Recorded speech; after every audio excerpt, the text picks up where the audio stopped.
Yeah, Mr. Wilson, this video is for you. So, let's start off with the very first thing. It's not so much how we're going to trade this system, it's where are we going to find our things to trade. So, for myself, I personally like to stick with just the S&P 100. Oops, public watch list. S&P 100.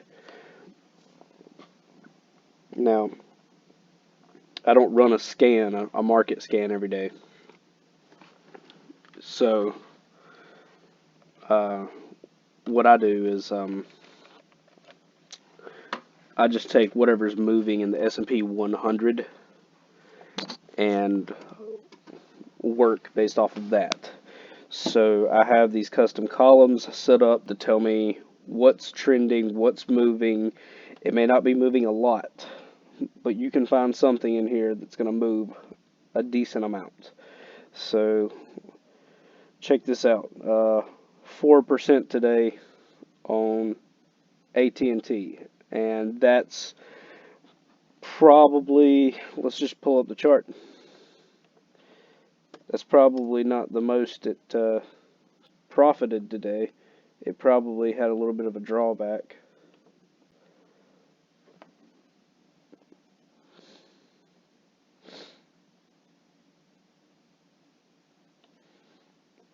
Okay, yeah, so about 4% is all it made today, but it held those gains. That's awesome. So the first thing you got to do is figure out what your scan is to start executing your trades. I go back to another personal list of mine. Matter of fact, I think another one here might be more interesting to you. Where's it at? It's gone.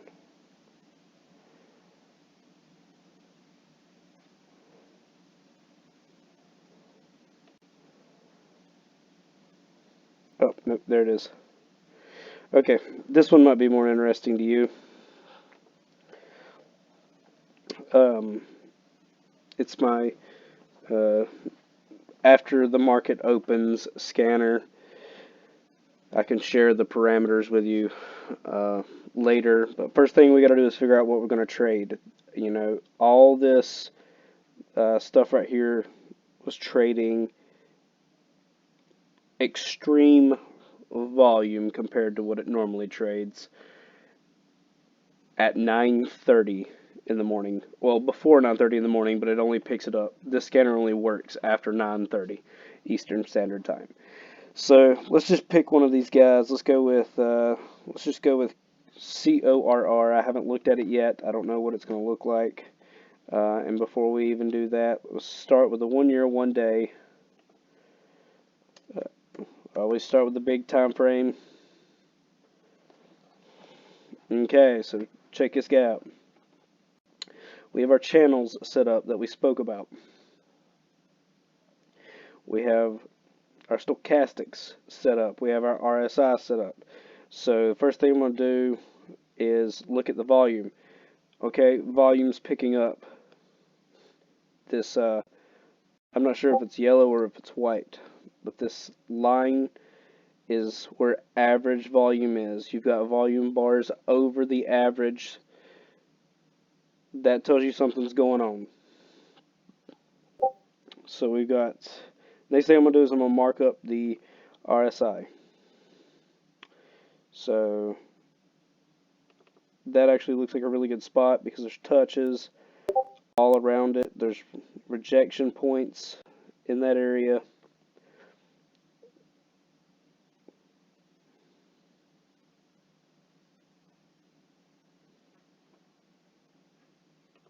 That seems like another important point at about 53.5. So stochastics is pointing up, relative strength index is pointing up, volume is up.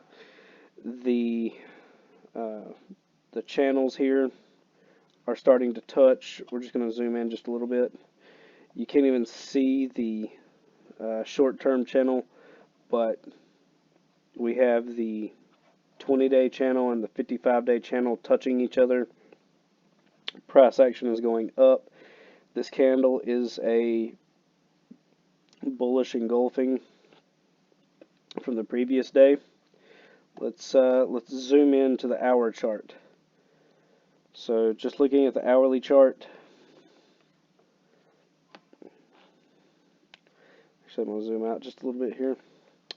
So this blue dotted line is our short-term channel.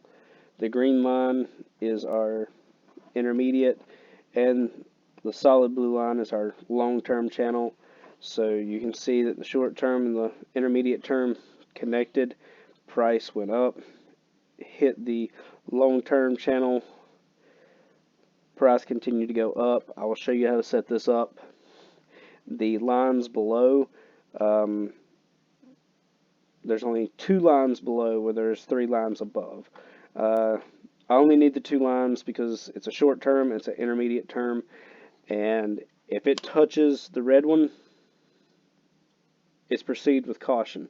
If it touches the yellow one, you need to either be shorting it or out of the position altogether.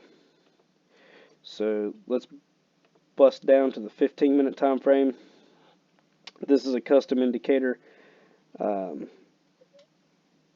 on the Tier 3 by the book Trading Scripting Lab. I don't think it's available to the public yet, but as you can see, even on the short-term time frames, all the channel lines are touching. Volume is still above the average. Volume fell below the average, but price consolidated. You got the lift off right here, and you got a nice run. Stochastics is in the overbought area. RSI is in the overbought area, but we're on the short time frame at this point in time. I only look at those 2 indicators for the long-term trend. As you can see, they're pointing up. Volume is up. The candlesticks are showing a bullish engulfing, validating. Momentum is validating this move. It's not like the candlestick patterns and the price patterns occurred without volume to justify it. If volume would have been about average and price would have been up, it would have been put it on a watch list. Don't trade it. You don't know what's going on. It might be some insider buying. There might be something good happening in the near future, or it could be just somebody trying to pump it and dump it. You don't know. But first thing you got to do is find your scanner that you're going to trade with. Then you got to start on the 1 year, 1 day, or the yearly, the weekly chart. From there, you zoom down. You always want to make sure that whatever price action is going on is justified by volume. And we'll set everything else up as time goes on. All right.